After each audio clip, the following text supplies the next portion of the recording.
Now, apologies about the delay, but we have Verhoover in the house.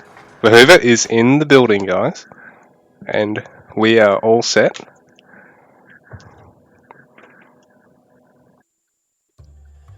And we've got Tundra game, game number 1 today. So, I'll take it away.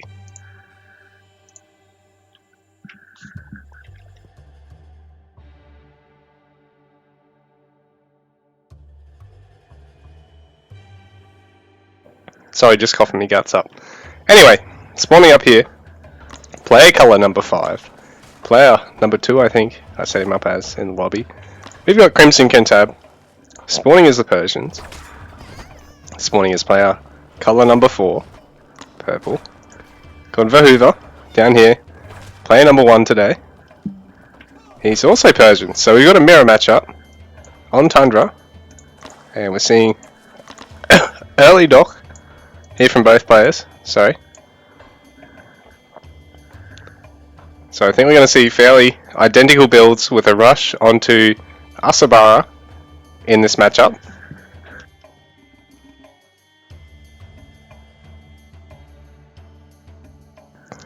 Crimson slightly short on the food there to get that worker out, but his dock, oh, it's actually pretty much at the same time as Verhoover, so he's actually a little bit behind now on the worker train time, but it's nothing major. This stage, it's really going to come down to who hits one another with that first set of Asabara, I think, because I don't think either of them are going to bother going for a Sparabara push off the barracks.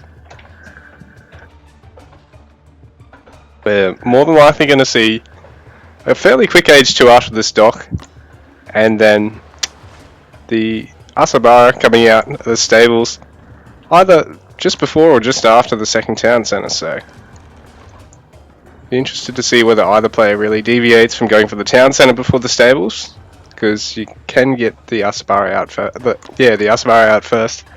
Put a bit of pressure on, start denying some gathering, maybe snipe a villager or two, and, you know, take that first fight with slightly bigger numbers.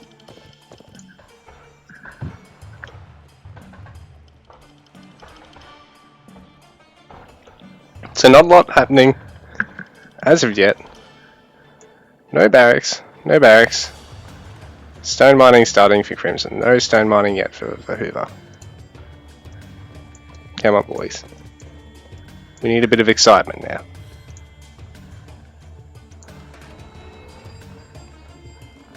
We've even got the same capital city names. Yeah, thanks for pointing that out. Sorry, just checking the chat quickly. But yeah, they've both got Persepolis. Crimson actually a little bit behind on score now. Worker count's 15, but he's already going for that fast Age 2. Crimson, well, Verhoover's up to 3 fishing ships. Crimson's getting a second out now. Verhoover's Age 2, a little bit slower, but he's going to have a fishing ship advantage over his opponent. At the moment he's actually got 2, so he's already eking out a little bit of a gathering advantage over Crimson here. Crimson, in the meanwhile, going to be able to get out a faster town centre and probably the stables as well.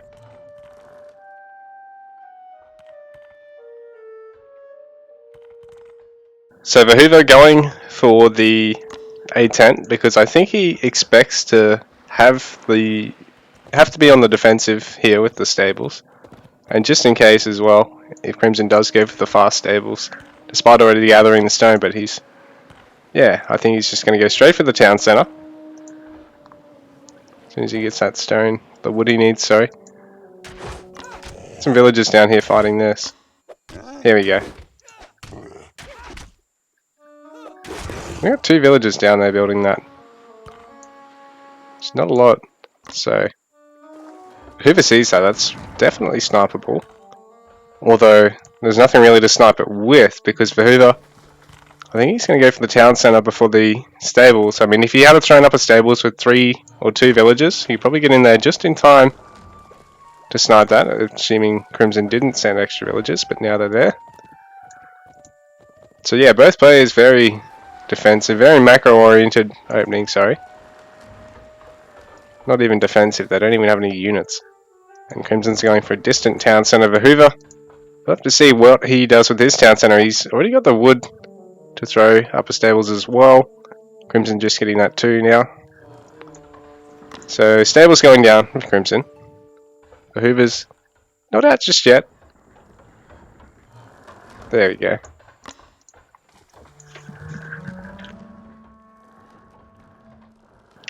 So I wonder who's going to get the better raid off here. For the stables. 2 villagers on it for Crimson. 1 on it for Verhoover. And it's town centre. Crimson's finishing up. Verhoover's more defensively placed. Like, it's still out of the first town centre's range, but it's still close enough. There's overlapping town centre fire there in the middle, so it makes it really hard if you set your farms up here or your armories there for them to be sniped.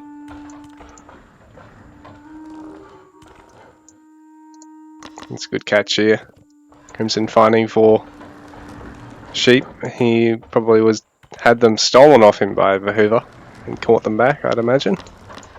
Range coming up for Crimson though, so this is probably a bit of a bad step, I think, because Verhoover is going to want to go for the double stables, considering the map size, and just run Asabara everywhere, and they're going to counter Bowman. So if you're going to go for anything other than multiple stables in the mirror, you probably want to get a barracks so you can get spearmen to defend with those, because you're not really going to get a lot of value out of these bowmen unless you run them across the map and your opponent has a barracks and you've spotted the barracks and you know he's going to always have his Asabara in your base. There's not really a way that you're going to get the value out of the bowman unless Crimson's about to prove me wrong, because Verhoover He's playing a really solid game at the moment, and if he finds out about that, he's just actually going to make a beeline towards Crimson's army, because with the double Asabara production, he's going to be able to win fights outright. He'll just snipe the bowman and then fight with a bigger number of Asabara against his opponents.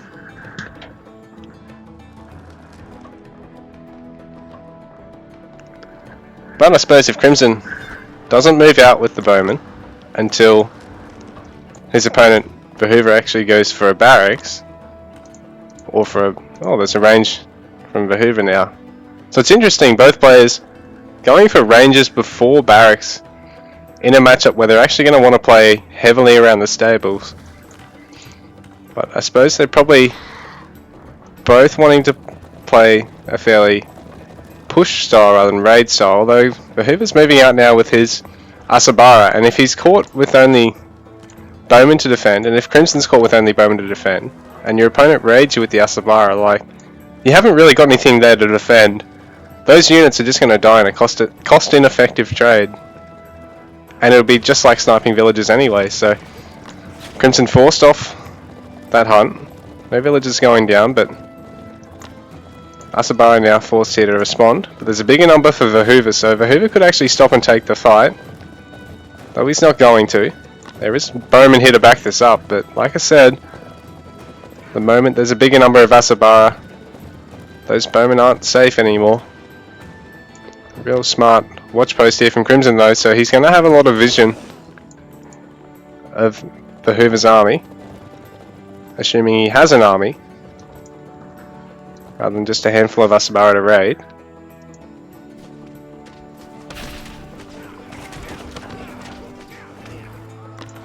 So nice raid here from Crimson. Behover has a couple of units here to defend, but like I said, there's not a huge amount. A couple of workers going down, so worker counts 51 to Behover, 42 to Crimson. Oh, it's a bit laggy at the moment. Let's have a look at why the worker count's so different, because oh, Behover must have a lot more on the water actually. He's already got some of those trade ships up now, some of his merchant transports, and he's got 4 fishing ships as well. Oh, there's a bit of a fight going on down here, but Behover doesn't have all of his Asabara here, so Crimson's units are all fairly safe. These bowmen aren't going to be picked off until all these Asabara get here from Behover. And meanwhile, he's lost a couple of units, so Crimson's really picked off a chunk of his army there, but right now things have evened up as Behover's Asabara have come in.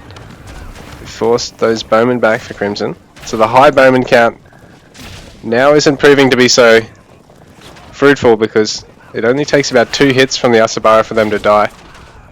Behover's actually going to try and focus them down, which probably was a bit of a misplay in a sense. He had a couple of low units here he could have picked off first, cut them out of the fight, just to, you know, remove them from killing you, and then, yeah, clean them up now with a single Asabara. But it looks as though Behover's going to clean this up regardless. Oh, I don't know why I pulled back there, considering that's just free wood, free gold. But anyway, Behover doesn't run down Crimson's bowman, and there's not a lot here for Crimson. I mean, he does have some spearmen here, but there's plenty of bowmen here for Behover to back this up. Defensive A-tents, and I do like this. But at the same time, he probably could have actually pushed forward, crept them up to here, and forced Crimson off that hunt. Although he does have the Asabara count to make a bit of magic work. There's not a lot of Asabara here for Crimson. There's plenty of spearmen, but unless they're in every corner of the base, you can still get value out of your cavalry. Wall there for Crimson that hasn't been started.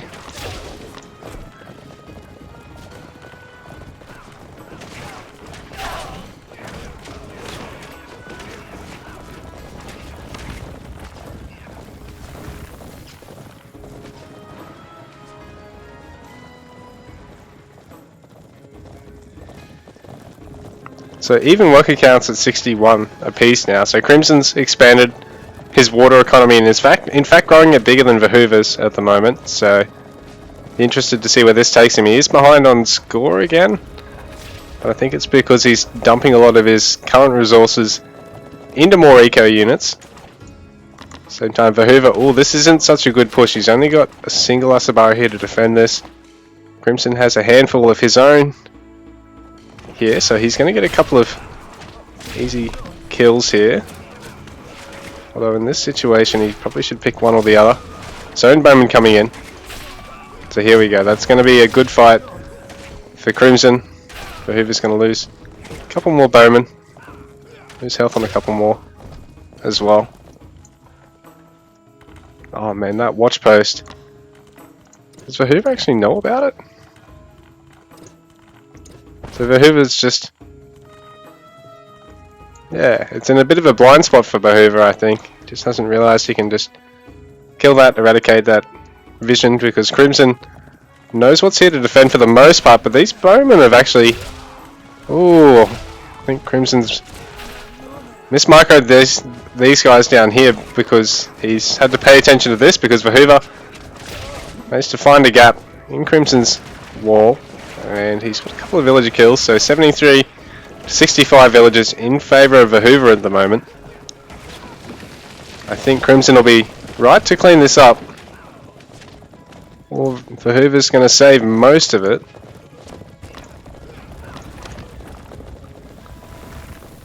But Verhoover is going to have a number here. It's going to be a bit threatening for this dock. Oh, that's really smart walling there from Verhoover. There's no ships up here to repair this, and it's going to get killed with some merchant transports in the queue.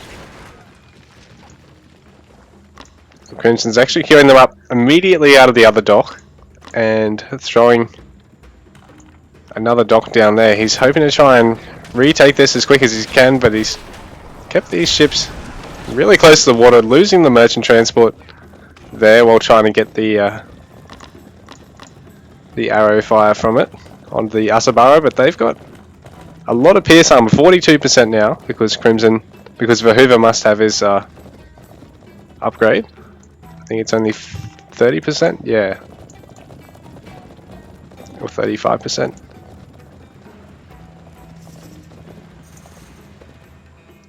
It's good Asabara counts here for both players at the moment, and Verhoover getting more value out of this again. Crimson's got a lot of his up here on the defensive, which I think is hurting him, because there is an opportunity to, you know, put Verhoover under a bit of pressure at the moment, you know, and counter-attack in response to this, because Verhoover at the moment is just hitting and running Crimson. Crimson realised the error of his ways there, but he could actually hurt that too if he wanted. He's definitely got the count too, if he doesn't know that's there. But Verhoover's not going to be able to use just that to clean this up, and these guys are going to put a world of pain on these stone gatherers.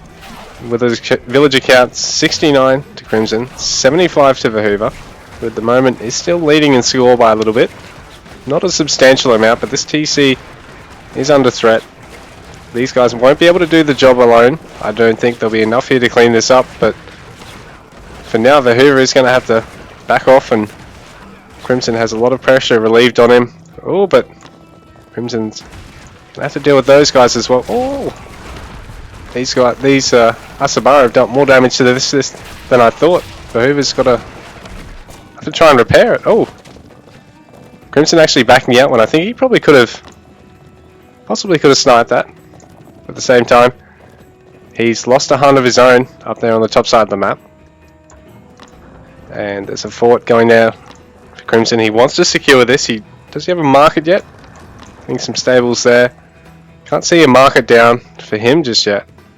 So he's going to want to get that down as well as secure that gold, because he's going to run out of this very, very soon. He's got some more up here, but I think he's worried that this one might not be so safe, and neither this one, unless he starts walling up and forting up this side of the map too.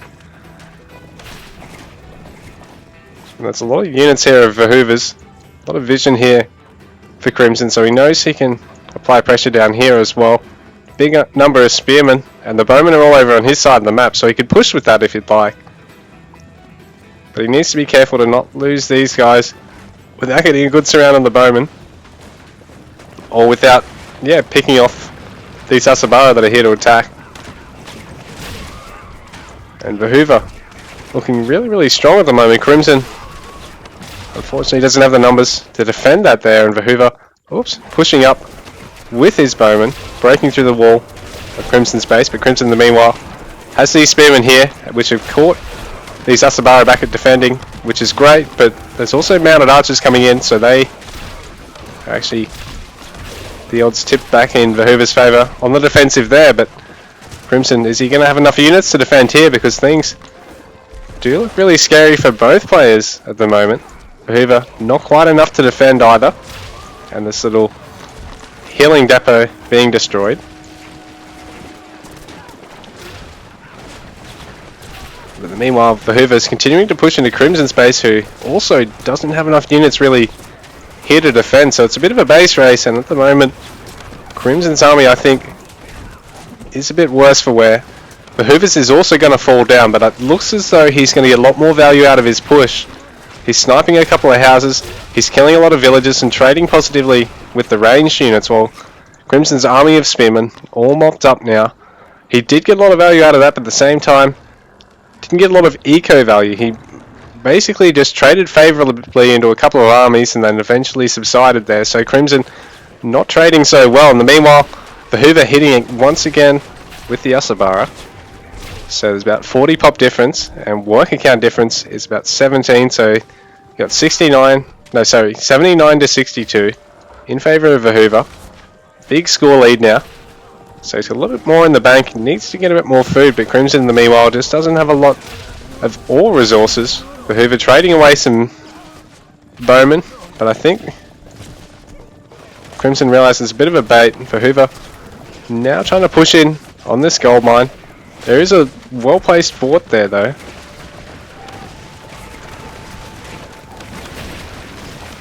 But Vahuva's maxed out behind this, and Crimson's at 115, 120 pops, so he's about 60 pop down in this engagement right now. About 40 pop down really, given the work account difference. And the fort, I don't know if it's going to be enough here. Crimson's sending in some more units now. But the fort goes down, and Vahuva is still maxed out. Immortals being queued up now, so GG is called for game number 1.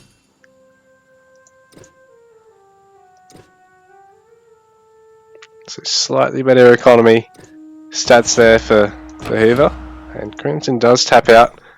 I did like the value that he got out of that bowman push, but at the same time, like I said, it largely comes down to the Asabara count in age 2, and then in age 3 it largely comes down to who's able to continue to make use of that while, you know, adding in mounted archers and immortals, and quicker immortals from Vahuva. Crimson doesn't have any queued up yet, and mounted archers from both players already, but very nice rating there from Vahuva. Anyway guys, we're going to go to game number 2. I'll just adjust the scores.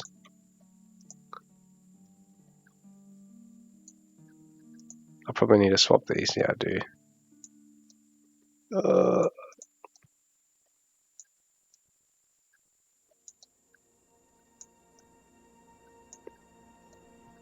There we go.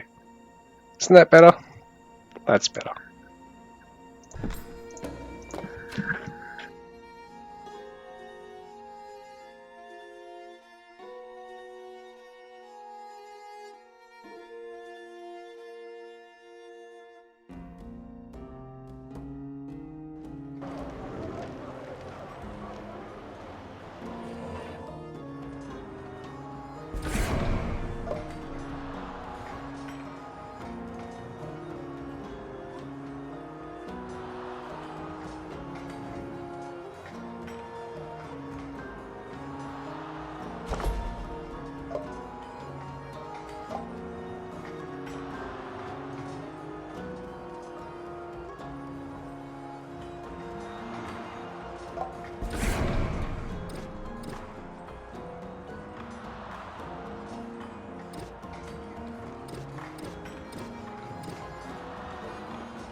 Alright, so we've got Crimson swapping to his north. The Hoover sticking to Persian. The game number 2 in this best of 3. Asabara 810 OP.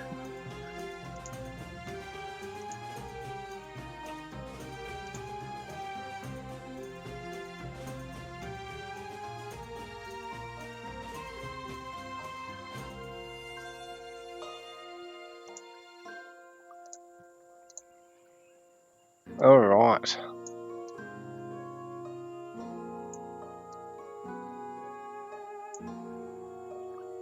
So we've got Great Lake today. Interesting. It's basically coastal with 2 ponds and a little choke here. So we've got Crimson Cantab swapping to his north. His player. Oh, I forgot the players. The right way around. No, I need to swap them around.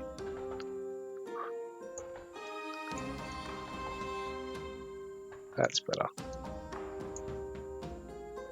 So Hoover's taking game number 1 today. In the Persia v Persia, and we've now got Norse and Persia. Crimson swapping to his Norse.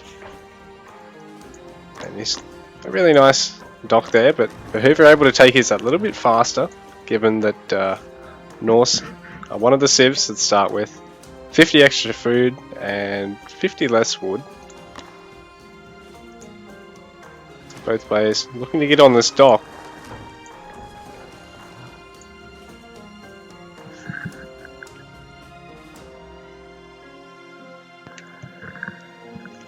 Wonder if we're going to see a game that just lives and dies by the sword with the water battle here, or one that really goes beyond the water.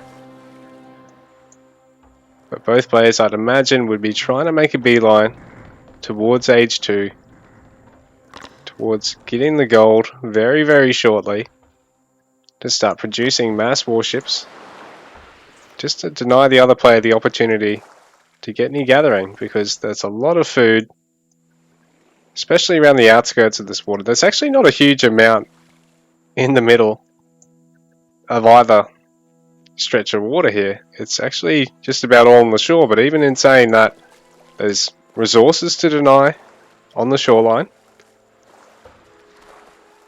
And there's, no doubt this top path as well. And any fishing is good fishing. Really good for the eco. So even if there's a little bit of distance later on, or there's not a lot of it later on, it's really good in the short term just to give yourself that speed edge over the opponent. So both players are naturally inclined to go for it. They're naturally inclined to want to deny the other of it. And then end up with a very, very water battle heavy map, given its nature. Because unlike inland, as soon as you're on the water, somewhere on the map, and your opponent is, you've both got the opportunity to deny each other it, to get a bit of value out of it. Whereas with inland or mountain crossing, you've got like 3 or 4 or 5 stretches of water, completely independent. It's a completely different style of water map.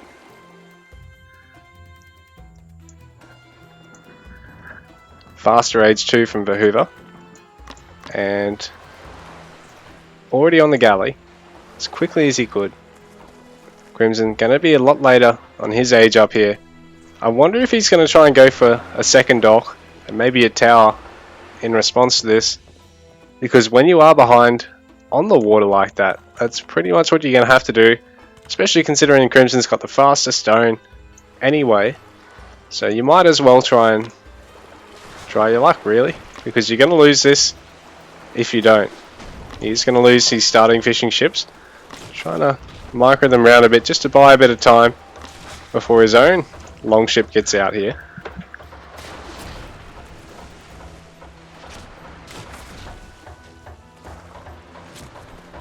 So he hasn't yet lost a ship, so this is really good for Crimson. So far he's spent a bit of wood in keeping these fishing boats alive, but it also means he's got units to repair, units to attack, even though he's at a disparity on the water here. As long as these don't go down, they're nice little tanks to have. But he needs to force out that second longship because there's already 2 galleys here. So he is just about killed one. And the fishing ship fire cannot be dodged, unlike the galley or the longship fire.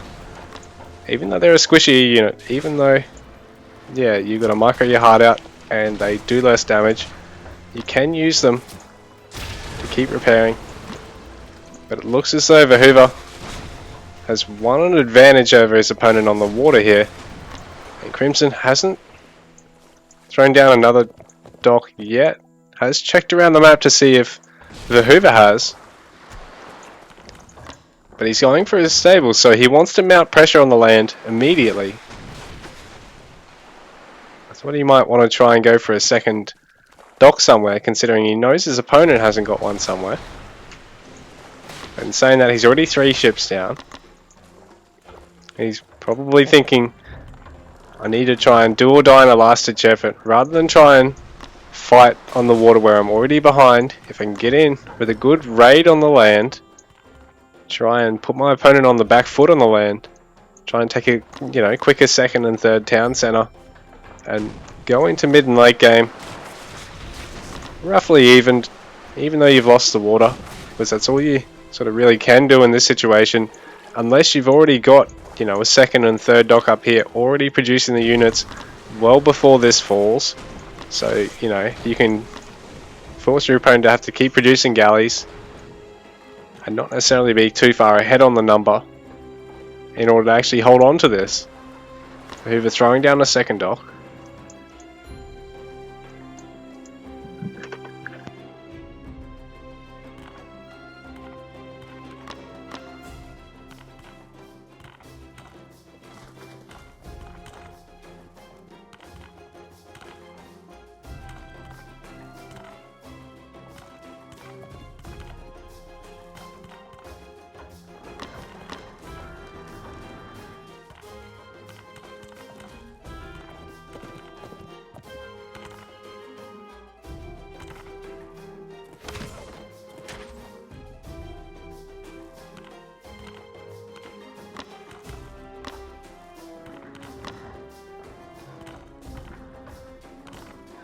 So third raider finishing up for Crimson, but for Hoover finishing up his second town center. So now Crimson so far apart from his opponent.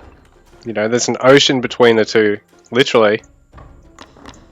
And he only has a handful of raiders. There's double TC fire here surrounding most of these villages for Vahuva. So it's going to be very hard for Crimson to actually get any damage out of that. Vahuva with a nice split of his warships, making it very hard for any topside raiding. These guys get spotted down here on the bottom side. Oh, a raider goes down even. Really nice scouting for Vahuva. It makes this such a killer map with the water, I think.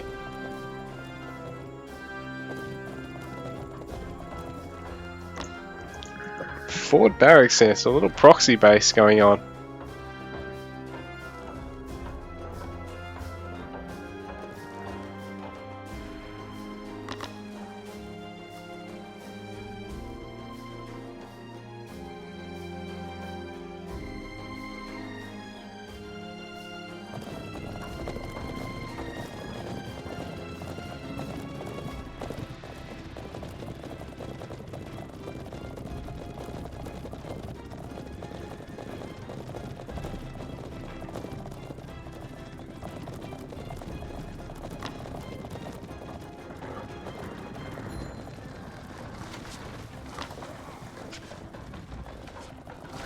Armory already for Vahuva, even though he's only got a barracks here.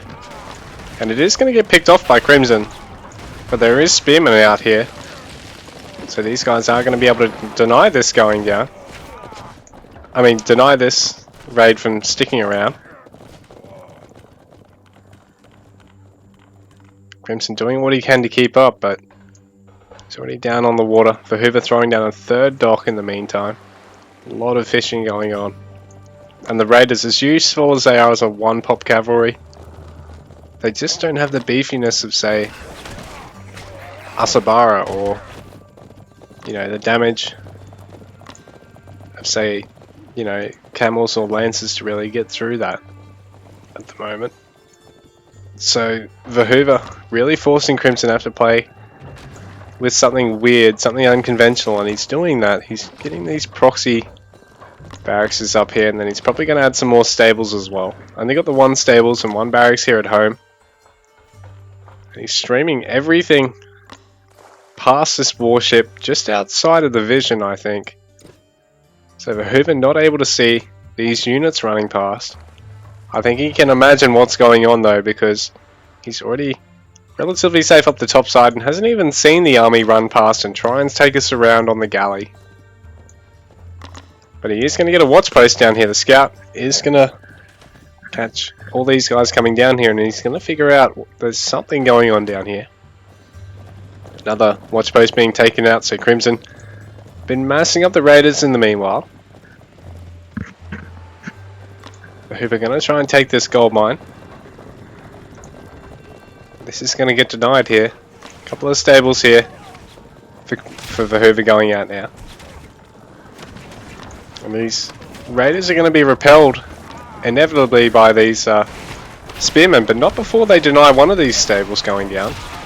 They don't see the other, or Crimson just decides not to dive straight in on the other one just yet, but he is going to deny the storehouse going down here if he can. No, he'll snipe a villager and get out. We'll have one last peek at that, but that stables is finished off by now. So Vahuva up by 7 population only, despite this huge water lead. He's got 11 fishing ships.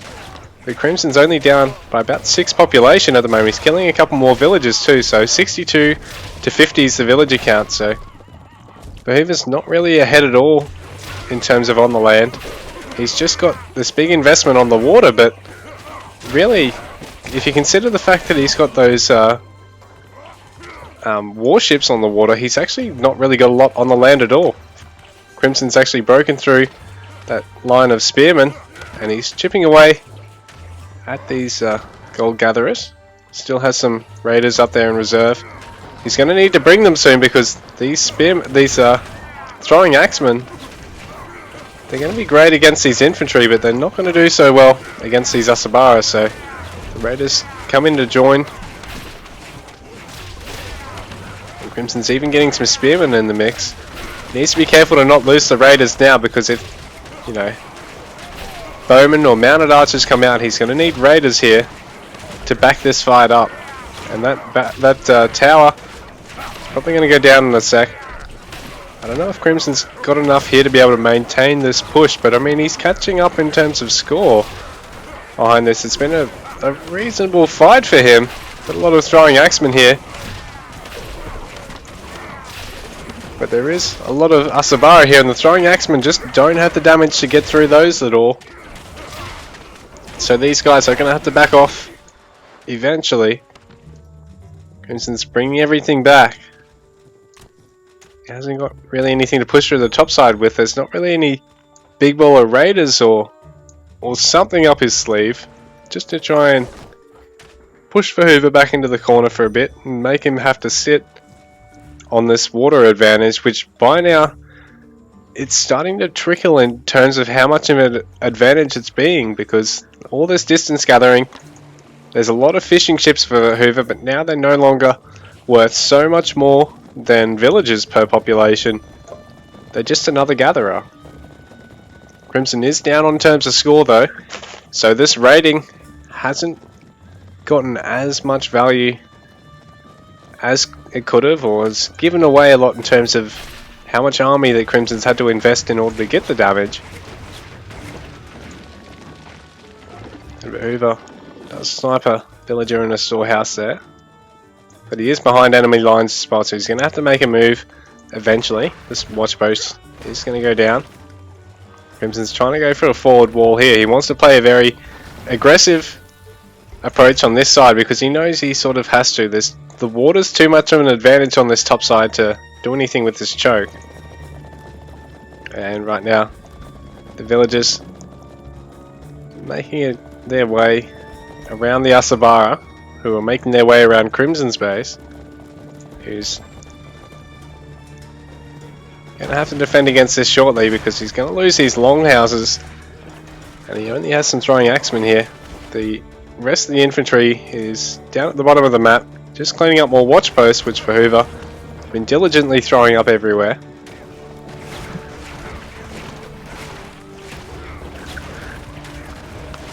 So Crimson's being run around the map at the moment, but he's also denying a lot of vision inside of his base. And he is only just behind in terms of population at the moment, caught up in terms of age. But he needs to get that third town centre down because Verhoeven's is already on the way.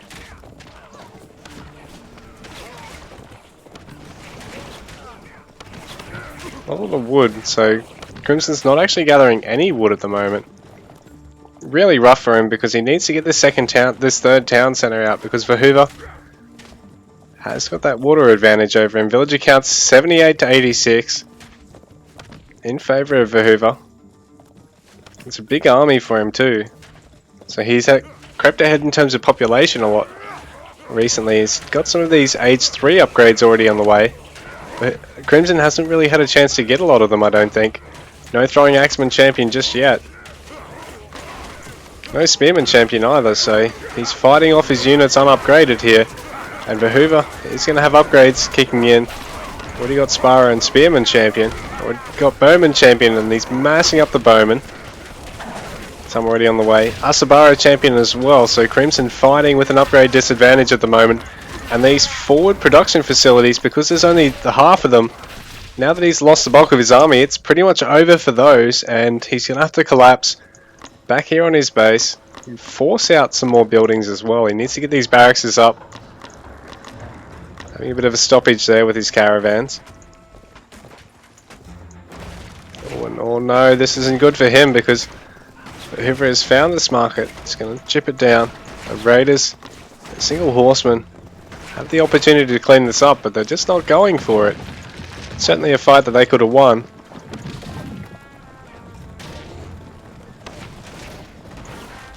So there, those barracks are going to get cleaned up here.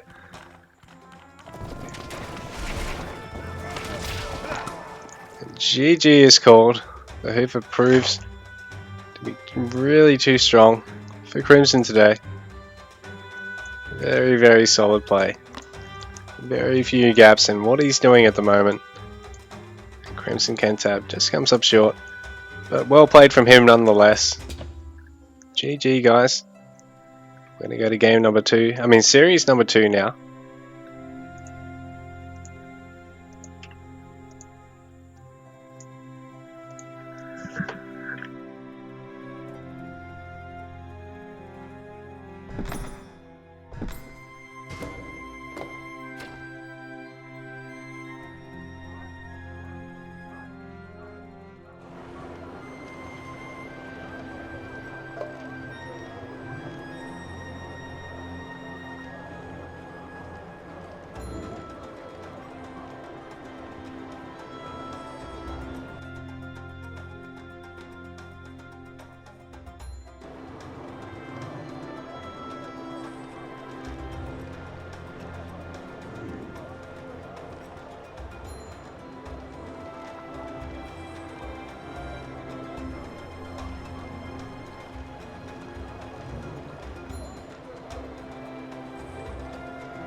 Yo, sorry, I forgot about that earlier.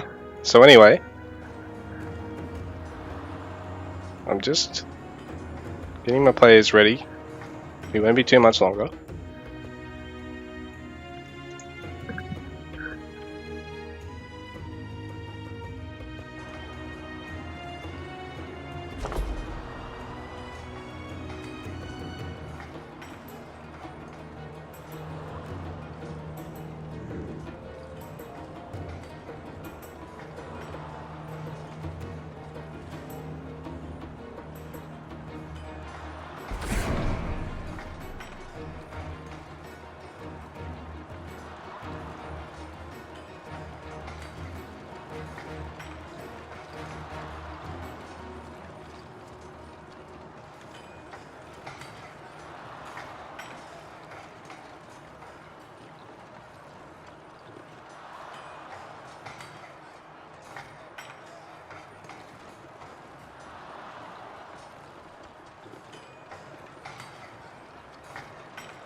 We're about to go live, guys. Just bear with me.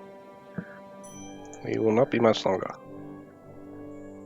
I'm staring at a map loading in right now. And it's a 4-lake inland spawn. God, it's beautiful. Alright. Here we are. So, spawning is the red kelp player. Got Taz over here on the left side of the map. And he's going... Oh, he's going to have to cancel that and throw up another. Which he does too. Because he could have killed a deer that way. If you start building it, goodbye deer. If you see it and cancel it before you actually start like Taz did, hello dear. Anyway, his opponent game video. Gathering up a little bit more wood. Getting the storehouse with all the villagers. So barracks coming out from Taz. A little bit quicker than game videos. But he's still got the wood to throw his up as well. We'll go for an early dock. So, interesting to see what he does, because you can go for the dock and the wood storehouse at the same time. Or just scout at his opponent. But I think he's going to look for a pond first. He's got one here. And another over here, so... The barracks does go up a little bit slower than Taz's. Taz's is actually finished now. Game videos is up. Just going to be up pretty much a whole cycle later. The game video, I think, is going to have a nicer time getting on. Oh, it's hard to say, really. He's going to be both about the same sort of distance from the water, really. Taz probably actually sort of closer to this little cluster down here, but game video probably closer to this one up here. So the barracks is just finishing up now, but Taz already got a spearman out, already got another one on the way.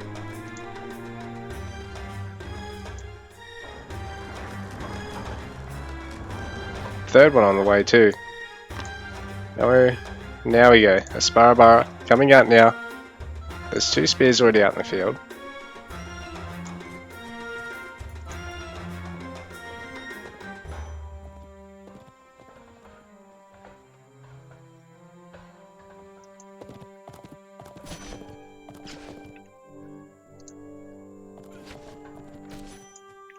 Hold up, I'll fix that.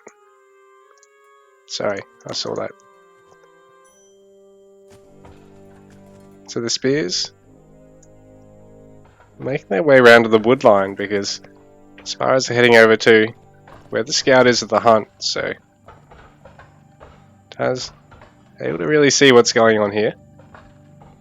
Game video actually trying to funnel the Sparrow over towards the wood line now. Knight has the opportunity of hitting either. He's gonna take a dig at the spears. He has got snare lock though, so he might lose this little fella here. Very brave attempt there, but ultimately meaningless. The A10 is about to kick in, so that spearman is going to go down, but there is another one. He's chipping away at the villagers, so the villager getting kited back. He's going to get healed up as well. 3 more villagers coming in. There's a dock already out for game video in the meanwhile. It's a really hard angle to try and hit in behind there, but eventually game video is forced to try and pull out some of the villagers. Does end up pulling all of them.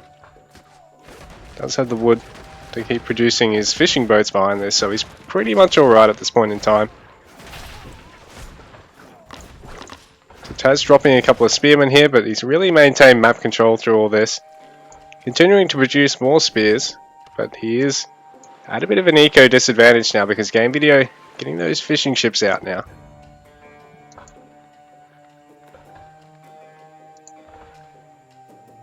And the Sparrow have mopped up 3 spearmen by now and haven't taken a loss yet. None of the villagers for game video have fallen either.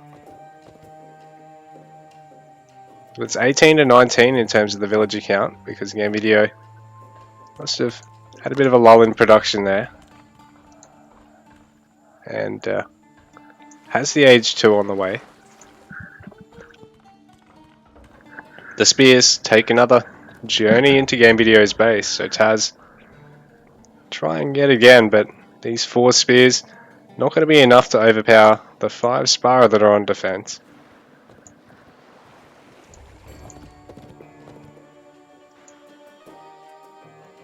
Taz aging up behind this himself, but he's already had a bit of an eco disadvantage game video. Hands are on the way, he's up to 2 fishing ships. Taz hasn't yet gone for either of these docks. And he's taking a bit of a fight now at lopsided numbers, so don't know if this is good for him because yeah, no, he's going to lose a lot of spears, kill a couple of Sparrow, but it's just not a worthwhile trade.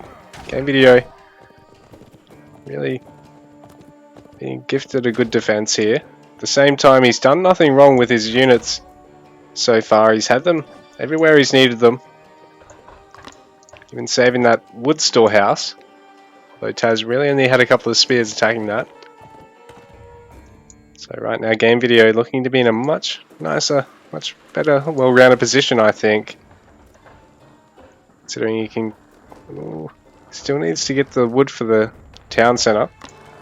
There's already a range coming out for Taz, but at the same time, no range for game video, so maybe a second barracks would have even been a worthwhile investment for the Celt. Town centre coming out now. And Taz probably really could have done with the second town centre and getting a dock at this point, really, if anything. And then worry about adding your rangers and more barracks in all at once. He sort of needs to play a bit of catch up in terms of eco right now. He's 23 villagers to game video's 24, and game video, what he has is fully saturated the water there. Getting net lures, and yeah, getting conservation bonus too, so really big boon for Persian. Celt also, I think, get the conservation benefit too. I'm not sure which civs do and don't. Sorry. Age 2 town centre finish for game video, just starting now for Taz, so he's at a bit of a disadvantage on eco on the land and doesn't have a water eco yet. So game video, I think it's really only down in terms of score because he just doesn't have a lot of units out yet.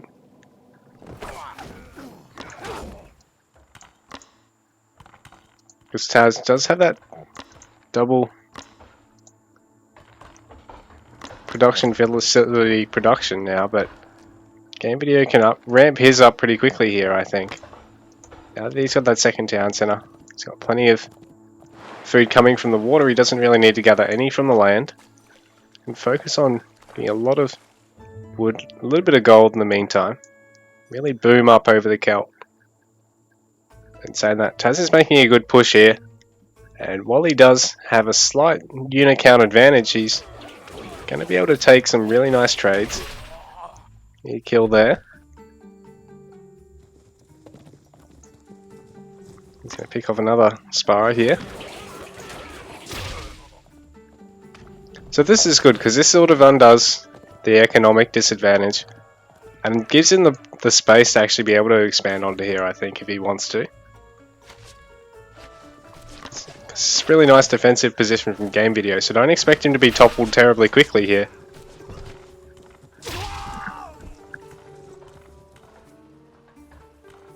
And without a huge amount of longswordsmen to cut through all this, without a huge amount of spearmen to try and focus down one of these town centers or both of these ranges, there's not a lot of damage, lasting damage that Taz can do here. He can take a good fight against this, but under this, the double town center, it's really not going to pan out well for him. It's going to really even out any advantage he's got in the fight now. And there's a few bowmen being added. There's 2 bowmen coming out at a time.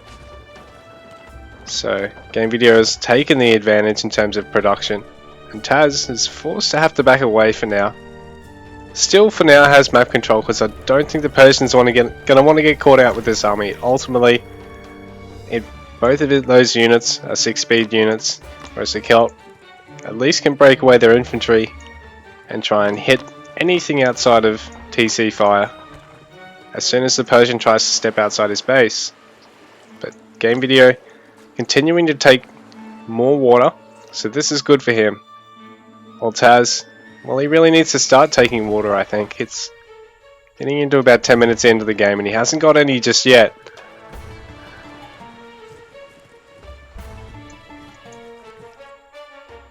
Populations overall are even. Worker counts 43 to Taz, 46 to Game Video, so pretty much just the fishing ship difference.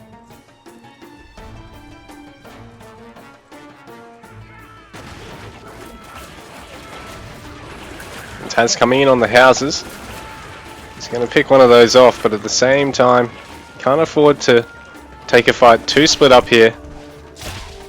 And these bowmen are going to get a lot of nice kills. There's a good number of slingers here for Taz, but at the same time, a good number of Sparrow to clean those up. And most of the front line for Taz is already all gone down, so Taz probably overextended there a bit. I think he probably should have just tried harassing the house and then backing off there and come back later. Maybe break away some more longswordsmen and send them over here.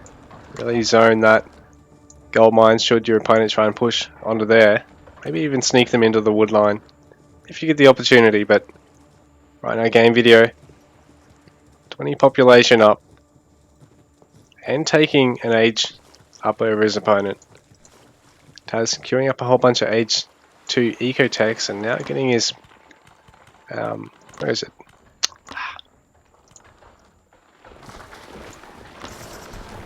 Shield rim. Sorry, it kept disappearing. Taz kept queuing stuff up. Stop queuing stuff up, Taz. It's making it hard for me to cast and choose stuff to show the viewers. The Game Video. Nice little death ball here. Taz now adding in a druid to his army. So this spices things up because the Celt can take really good sustained fights over pretty much any civilization once druids are out in the field. Not only does he give them a healing bonus that's on par with any other age 2 healer, they also get a damage bonus. So seemingly even fights now suddenly are slightly Celt favoured. As long as the Celt maintains good micro, doesn't throw away the druids. But the Celt does have the onus to micro better in the fight, considering they've got the slingers, so they can't just autopilot and have them attack the front line of the opponent, whereas the bow civs do at least get that advantage. So Game Video right now up by 10 pop, up by an age. Taz starting to age up too, but he's still down by 2 lakes, and Game Video bringing everything together.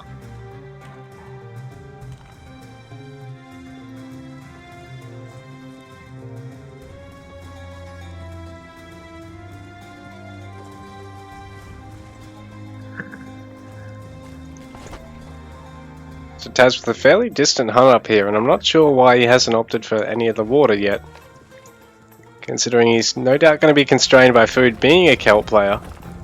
So if there is a civ, you're always going to want to take water on when you're on water maps, it'd probably be Kelt, I'd say.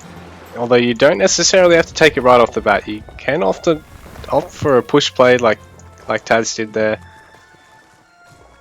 And then, you know, back it up with the dock, because like Game Video did, get the barracks, but then take the dock after you've gotten a couple of military units, and you find you can actually can afford to keep producing them and taking.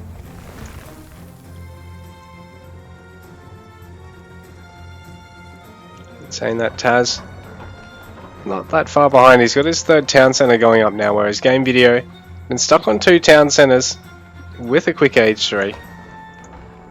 So Taz is going to get the double villager production out. 66 villagers to 64, so Taz only very slightly behind on the gathering. And this is going to run out for Game Video very soon, so this one down here is saturated and gonna last a little bit longer, so that's good for him. His food eco is looking really good. But this is going to be a tough fight here for Taz, I think.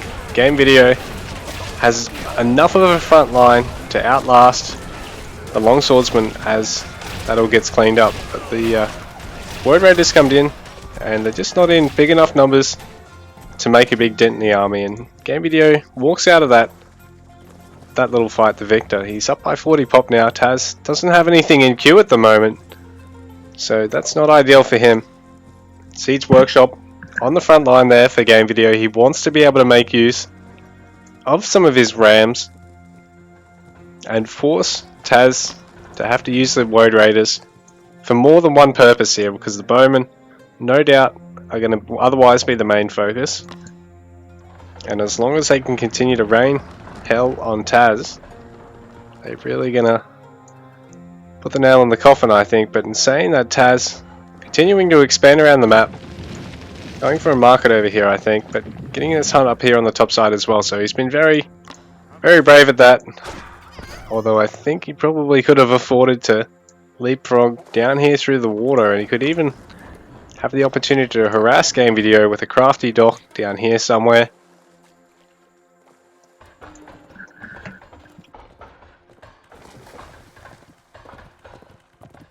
So a defensive fort for Taz. Very strong defensive play. Going to be hard to break with the little triangle of death.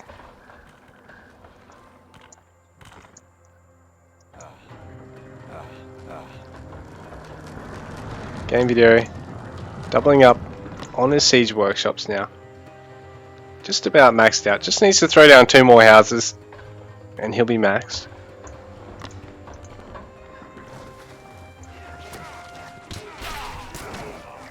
Woad's coming across the field with horsemen. So Game Video is going to be forced to defend once again. As these quick little buggers, they're going to be able to get some value somewhere. Instantly going for one of the storehouses. But Game Video opts to push. He knows he's going to be somewhat ahead. He doesn't know necessarily how much ahead, but he knows a little bit ahead. The score, it's not 100% truthful, but it's a good indicator. And right now he is pushing forward, but the fortress fire is proving to be a bit of a tough sell for him, because it is a bit extra onto his front line, but he does ultimately break through. I think he does have an upgrade advantage behind this, because yeah, he's getting his age 3 upgrades already, and I think Taz had only really got... Where's his armory? Taz, where's your armory? Where's your armory? I can't see it. Thank you for the subscribe. There's the armory. Yeah, so Taz hasn't actually finished his age 2 upgrades. Game Video started on his age 3 once, finished his age 2 once. Really overwhelmed his opponent there on that big fight there at the end. The Woad's still going, but they haven't cleaned up a huge amount, really. Just gotten a couple of villager kills, so Taz, I think, is out for the count for this game. Lost that forward fortress. There's only a couple of production facilities here with a huge amount queued up in them. But there's no wood to throw up more production or to throw up more houses or another town center, and GG is called. Taz taps out for game number 1.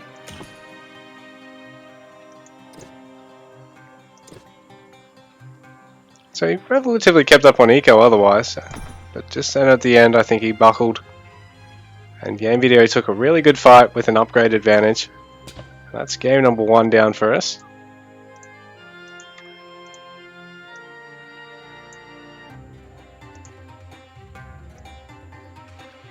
So we're going into game 2. I'll see if the players want to swap civs. Shouldn't be too long, guys.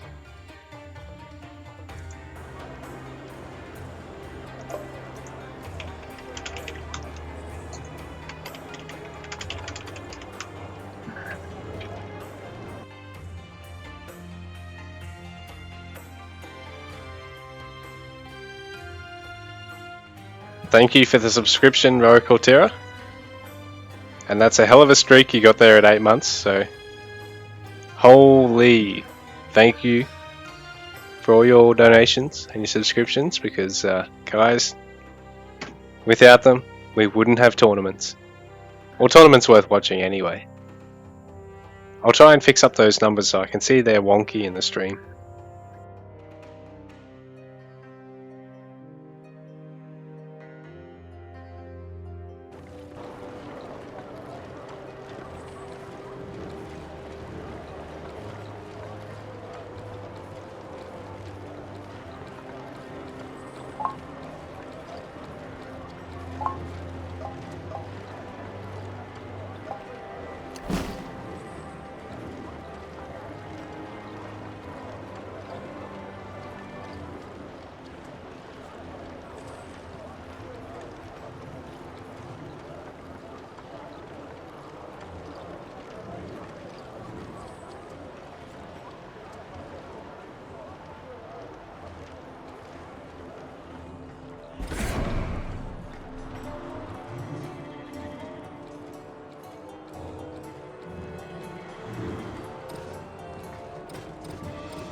Alright guys, so we're just about ready to go for game number 2.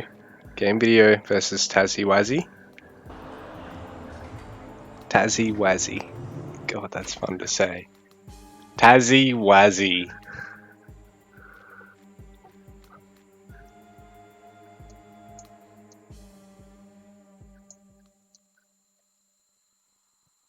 Alright, so we've got Savannah.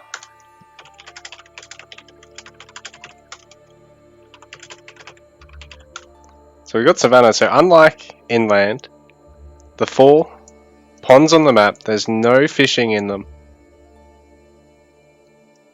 Whereas inland, there's always 3 schools of fish per pond. And we'll bring it to you live. Whoops, I got the players wrong way around here. Well, we got Game Video up by 1 game in the series, and he's on his Greeks as the yellow player for game number 2. Taz, his red Egyptians. So there's a picker's gloves here for Game Video.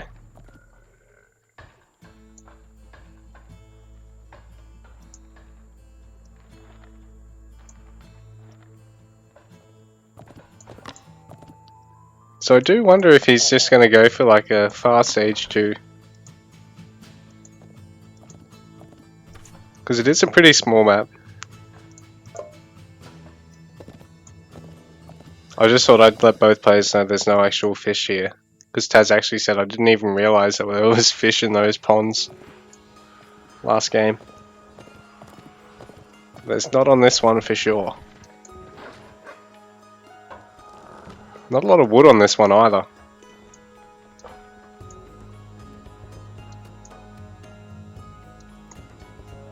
Oh, idler that Taz has just picked up.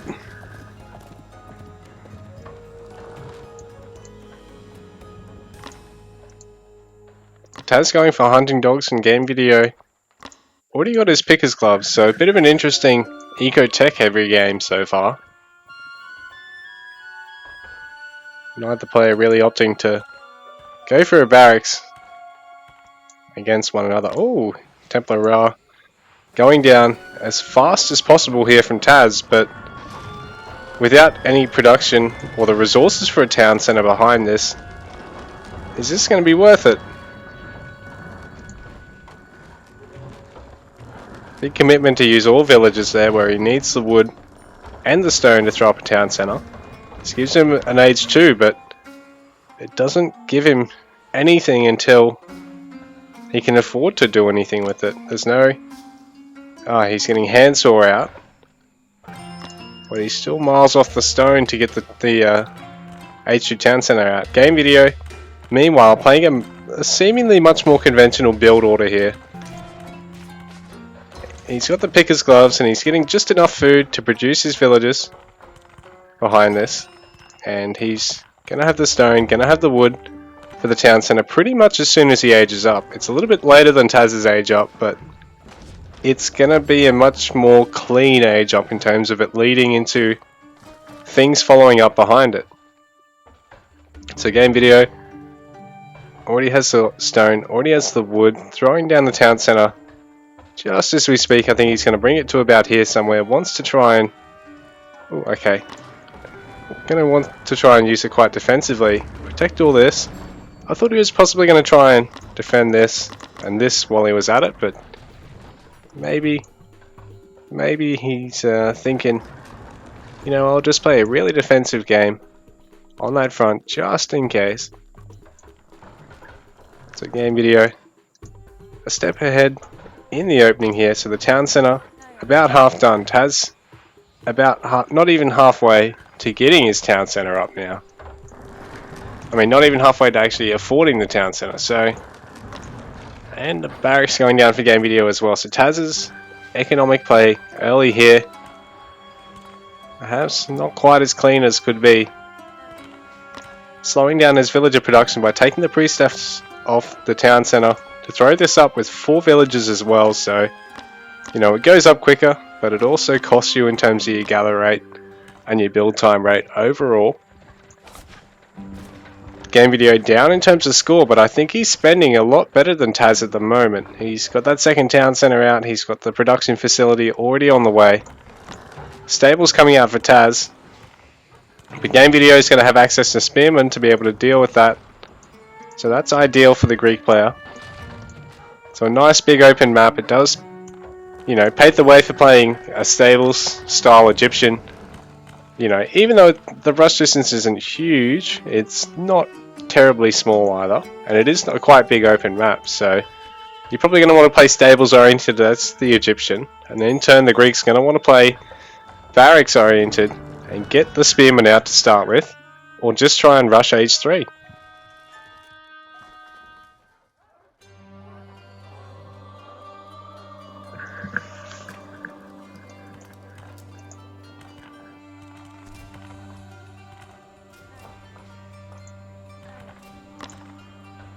So more camels being added. I think Taz is going to look at pushing out now. Oh, I was going to say until he waits for the third, but he's deciding to go now. Bringing the third with it.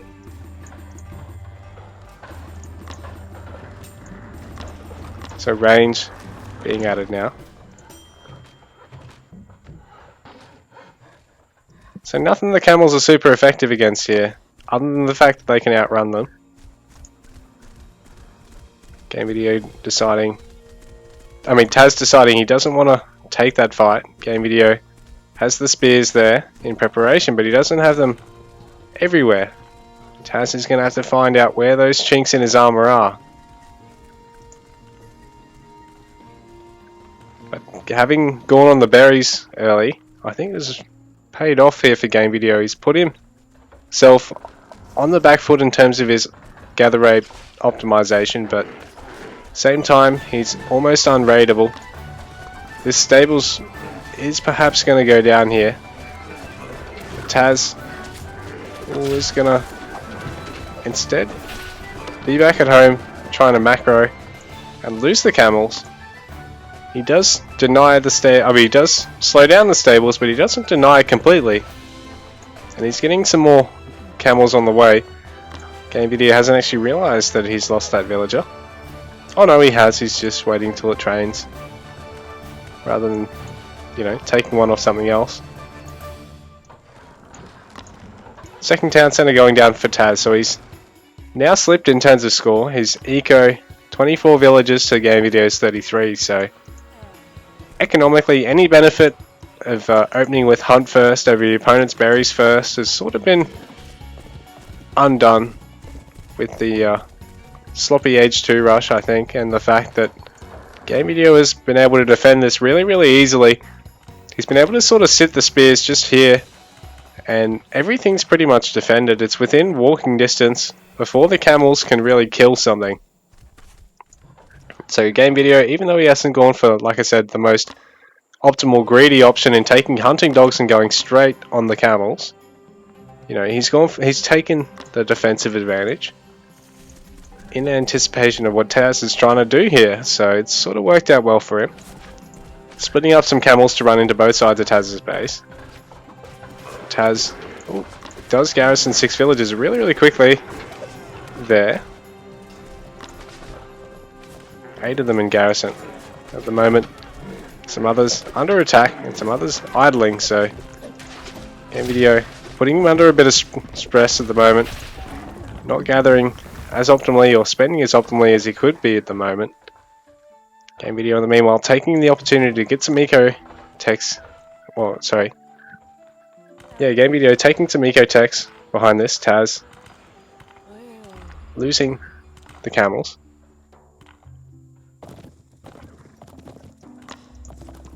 Game video up by about 20 pops now. So Taz going for the quick age 3 once again. He wants to go for a fairly close town center. It's probably going to go here or over here. He likes his defensive triangle with his town centers, regardless of what civ, even though it's, yeah, traditionally in Egypt style. And Taz, once again, camels split up around his opponent's base. He wants to find the chinks in game video's armor here. Game video defended really well. Nice defensive macro style here from him. Taz in the meanwhile expanding upwards to try and get this elephant, but it's gonna... Taking a fight against all the wildlife at once is perhaps not the best idea with only half your units. And he's gonna lose. He's gonna lose a scout, a spearman, and a villager ultimately, only to be forced off it. So Taz, unfortunate in Taz versus wildlife, Taz does only have a bit of a Pyrrhic victory there, only to be quashed by game video. And oh, that tile set is so pretty, man. That's such a pretty tile set. Man, look at that. There's like leaves. There's like painted leaves in like 2 different styles. Unlike, oh man, that's complex, man. That I can appreciate, man. You know. Sorry guys, the uninformed eye might not appreciate it, but I appreciate it, man. Anyway, Taz streaming some camels back to try and bring him back to defend, and ultimately getting caught there, so that's a nice catch for game video. Really nice defensive setup in the base here for Taz, but he's only just able to afford his 3rd town center and hasn't chucked it down just yet. Sort of waiting on Axeman Champ to kick in, and doesn't have a huge amount of Axeman here either. Nor a huge number of slingers to really threaten the Toxotes. But game video is gonna find it tough trying to find somewhere to hit Taz without taking TC fire. Really nice defensive positioning of the farms just behind the TC rather than in front of it. Makes it hard for the villagers to actually go down. You know, while this fight's going on, Taz's eco isn't actually terribly disrupted. He's down by quite a significant amount of score, but I think if he just adds in a couple of production facilities, he can really even up this game. Game video surrounding his space with units, but he's just not got quite enough to push. Needs to add in stables units, needs to add in siege workshop units to really be able to break through the opponent's base. Just doesn't have the health otherwise. Taz's villages 40. Game video is 63, and Taz going for the fort now, but You know, I sort of wonder why I didn't go for the quicker third town centre. Put it in the exact same spot you're going to put the fort. And then, you know, keep that trick up your sleeve. Just that little bit longer. And take advantage of the fact that you can get the villagers out too. Because right now he's going to need that. He's already down by, what was that, 19 villagers. Game Video is still only on 2 town centres. So he's down an age, but, you know, Taz hasn't gotten an advantage out of that age, really. This fort, you know, it could get him a lot of value if Game Video pushes into it, but if he doesn't, it's just a waste. And he's already down in terms of all those villages at the moment. So perhaps going for that third town centre in that same spot, then getting the fort on the edge of your base somewhere as, you know, you decide where your opponent's really pushing into you. Perhaps that's the best, you know, way to spend the resources in this position.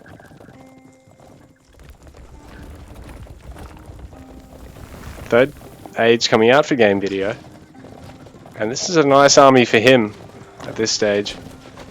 Perhaps could do with some Prodromos and maybe some more Spearmen as well, just having seen the fortress going out, just to be able to deal with those elephants. A good number of Toxotes to deal with these champion axes. Wonder if we'll see some really nice splitting here. Or perhaps he'll just shoot and kite, because the war elephants are quite slow, and when they do get tagged by other units like they were with the spearmen, then you don't necessarily have to kite with your heart, with all your heart. Right now, the elephants exposed to everything else, all alone, and it is going to get picked off here. So Game Video does take a nice fight there. He's up by 30 population. Taz's base still quite small compared to his opponents. No third town centre as of yet, and Game Video now has his age 3, so he does have the option to add his third whenever he wants.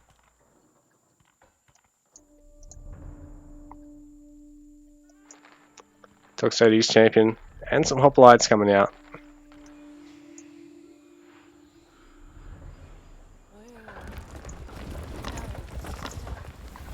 Taz adding some more production of his own though. And he's run out of gold and stone and running out of food inside that part of his base. He's going to have to move back here. And then from there, he's going to have to look at expanding to somewhere exposed. Game Video getting a third town centre here, and I like this because he can throw down the market here and send it to his first, or throw down the market here and send it to that third. And have a very, you know, very well defended market line, really. While also getting a good amount of value out of it, whereas Taz's base, a lot more compact. He can sort of do the same with a market up in here though. And he seems to be catching up in terms of score once again, so that's good on his behalf, but he's still down by 20 population at the moment. There's 81 villages to 64, so he's still down by about 16 villages. And he is moving out with this little army with a couple of camels and a couple of elephants in the front of it, so not a huge number of camels here, not a huge number of elephants, but at the same time not a huge front line here for a Game Video. And all those shields look pretty in yellow, man, everything looks so pretty, particularly in yellow.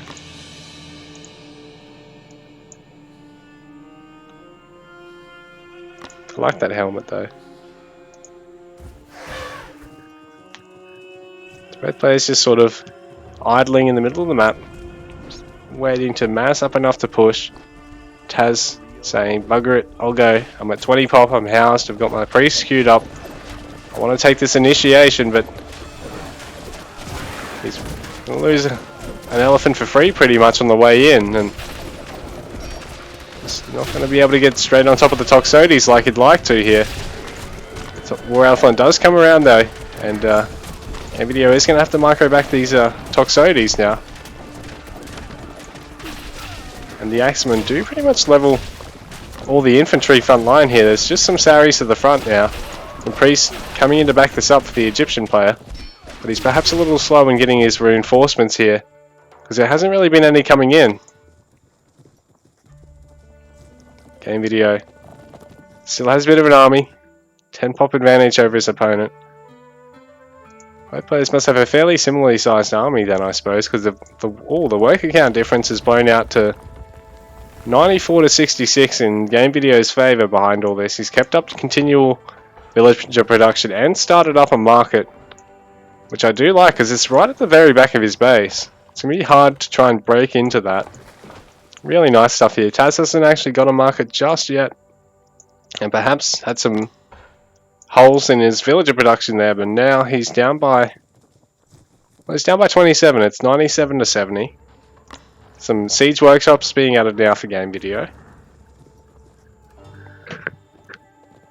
Ashlar masonry being added as well, so everything's going to get that little bit more tanky for the Greek player in terms of his buildings.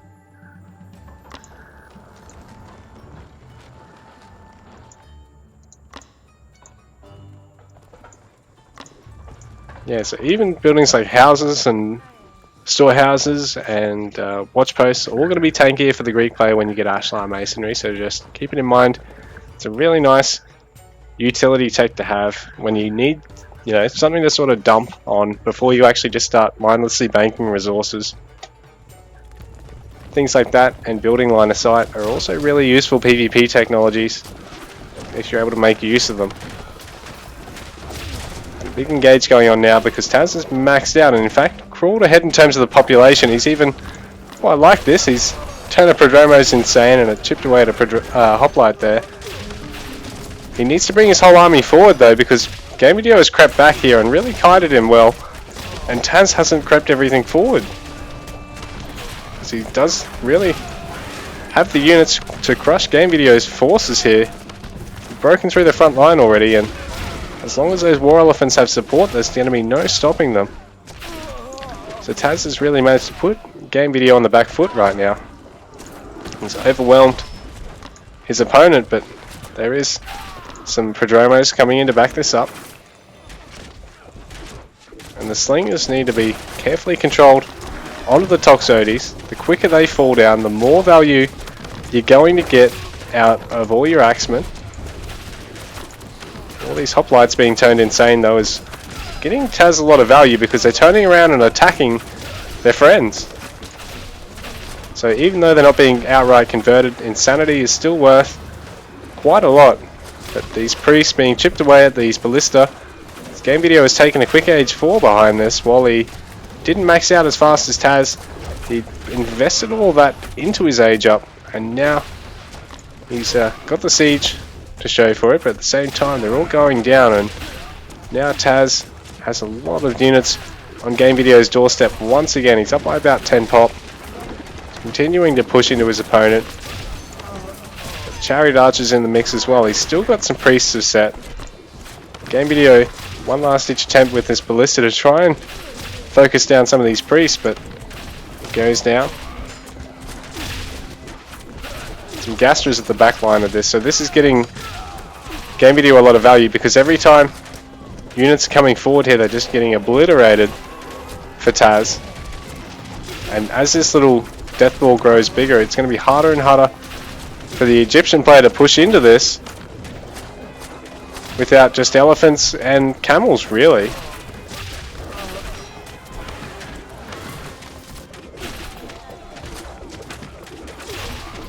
Yeah, so the gas just worth a lot of value to the Greek army behind this, and now the axemen aren't worth so much anymore because they're just being like two-tapped by the gastras from a million miles away. These little snipers with their crossbows, picking them off. There's not much of a front line left here for the Greek player anymore, and Taz is continuing to just stream over everything. I don't know how he's managing to afford this. He must be getting really short on gold considering he doesn't have a market yet. Getting a fort on the top side of his base again. So he wants to really hunker down, but he's going to have to keep expanding out or get that market eventually because he's not going to be able to maintain this push forever. Game Video, he's really being denied the opportunity to take these resources on the front of his base, but he's trading really cost effectively into the Egyptian player because these gastras are just obliterating the front line of Taz. So there's no market yet, I don't believe. It's really putting Taz at an economic disadvantage. He's on 72 workers to his opponent's 90. Going for this market now, but it's going to be just past where Game Video is gathering, so he's going to be tipped off to that, in a sense. So a lot of slingers for the Egyptian player, but at the same time, you need something that's going to be mobile to get onto the Gastras, or you need something tanky to be able to withstand shots, so there's nothing really in the front line of Taz to be able to do that. He doesn't have camels, doesn't have war elephants, so even though he's got the slingers, which is really nice to have against them, slingers sort of can't win alone, just based off their counter against the Gastras, because you need to get in range, and the Gastra, I believe they do outrange you slightly. 28 range to 18 of the slingers, so you got an extra 10 range over the slingers, really. Even though the attacks are slower, you got a range and a damage, well, a flat damage advantage ultimately. So you do actually end up having comparable damage, probably even more damage considering you're a late game unit. So Taz taking a fight while being quite substantially behind in tech, and it just doesn't really pan out well for him. Like I said, he really needs to get camels, needs to get war elephants or something that really can roll these Gastrophedes and either rush on top of them or tank through all their shots to withstand it, because by now the slingers are a great counter to age 2 and age 3 ranged units, but they're terrible against age 4 ranged units. They just don't scale up as well. And by then you need to look at using your cavalry based options, or even your siege based options in your war elephant. And right now Taz defending pretty much with just priests on his doorstep, so he's turning things insane only to have them keep attacking him, and Game Video continues to push into it. I think this might be the nail in the coffin. There is a lot of forts here for Taz though, so Game Video gonna have to come forward with something to break through this.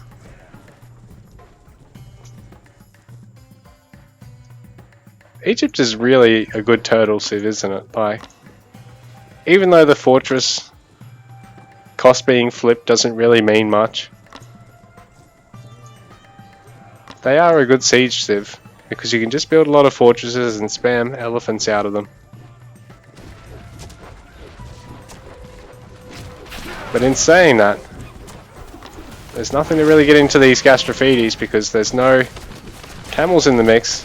There's not enough war elephants to go the distance. There's nothing to keep either of the two off the spearmen going on the way, so Taz's forces just get obliterated. Game Video has the full package in the Greek composition at the moment. He's got his ballista, got his Gastras, got his spearmen.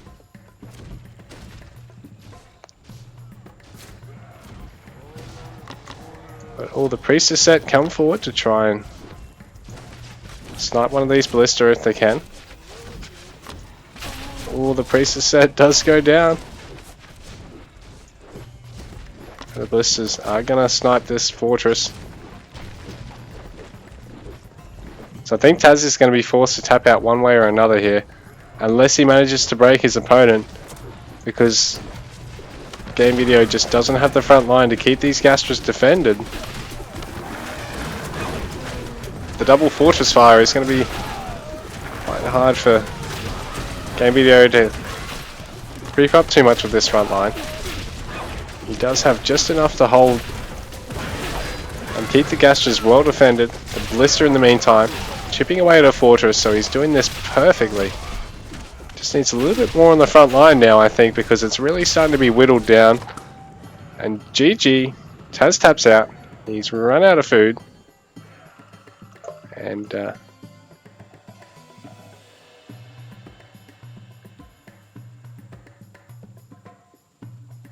is this PvE? Gastro OP, Game Video says.